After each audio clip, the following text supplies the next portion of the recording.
большой, огромный привет передавал. Серьезно.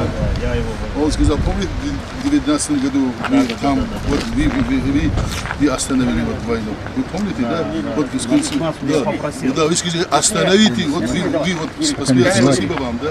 Баткен облусунун Абдикарим Алимбаев ушул жылдын май айында Тажикстандын Согди облусунун башчысы менен жолугушкан. Бул жолугушууда кызыктуу бир кыска сүйлөшүү болгон, бирок муну көпчүлүк байкабай калган же массалык маалымат каражаттарына кеңири тараган эмес. Анда Согди облусунун башчысы Абдикарим Алимбаевка мындай деп айткан: "Мен сизге абдан ыраазымын, ыраазычылык айткым келет. Анткени 2019 жылы дагы чек арада мына ушундай пикир келишпестик конфликт жаралган.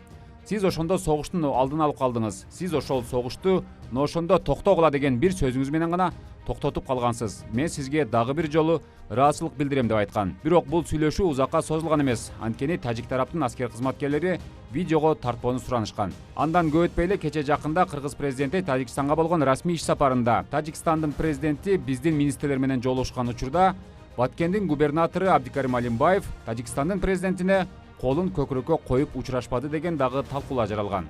Балким аскер адамы болгондуктан колун көкүрөккө койгон эместер. Анысы азырынча белгисиз. Эмесе биз интернетте талкуу болуп жаткан Баткендин губернатору Абдикарим Алимбаев тууралуу кыскача маалыматтарды айтып өтөлү. Абдикарим Алимбаев 1995 жылы Казакстандын улуттук коопсуздук боюнча комитетинин аскер институтун аяктаган. 2006 жылы Россиянын федералдык коопсуздук кызматынын аскер академиясын бүтүргөн. 1993-2013 жылдары чек ара кызматынын түрдүү чек ара бөлүмдөрүн жетектеген. 2013-2014 жылдары мамлекеттик чек ара кызматынын Ош, Жалал Абад облустарындагы аймактык чек ара башкармаларын башкарган.